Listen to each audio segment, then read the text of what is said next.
Should the Senate give up 2 of its members if the ICC or Interpol come for them? The answer may lie in British royal history. I'm Manolo Quezon, the explainer. Recently, Senator Risa Ontiveros, who is progressive and not conservative, strangely started talking about tradition.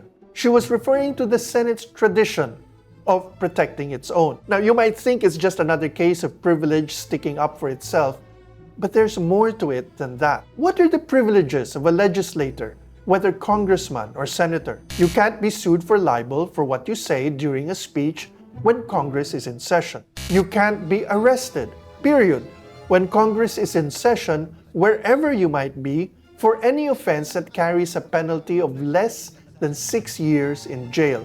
This has to do with an old saying that when the guns speak, the law falls silent. Law enforcement is in the hands of the executive, which, should it dislike a legislator, could trump up charges to silence opposition.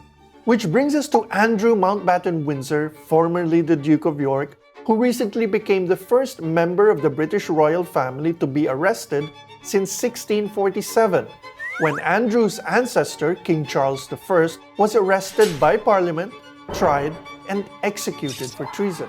Charles I had ignited a civil war when he forced his way into Parliament and tried to arrest some of its members. Since the restoration of the monarchy under Charles II, all the way to the current era of Charles III, the state opening of Parliament, the British equivalent of the sauna, starts with this ritual. An official named Black Rod is sent to the House of Commons to order them to attend the King's speech.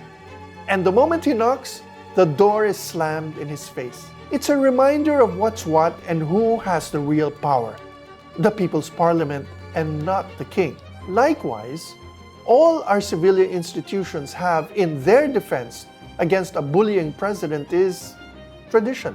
From the British, by way of the Americans, we got this: that the premises of our House and Senate are off limits to anyone armed. In case you missed it, on Sona Day, armed soldiers give the president a salute when he arrives on the front steps of the Batasan. But the only military that accompany him inside are merely aides or generals who attend the Sona as invited guests of Congress.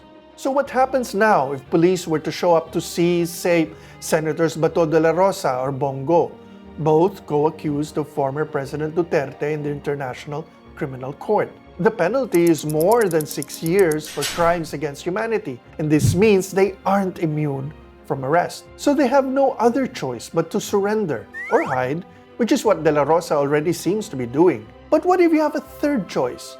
Not to surrender, as Bongo has vowed. Then you have a problem which Risa explained. If Go were to use the Senate as a human shield, should a tradition, a principle, older than our republic, be used by the Senate to protect him? Is the answer, as Risa herself said, that traditions can be revisited?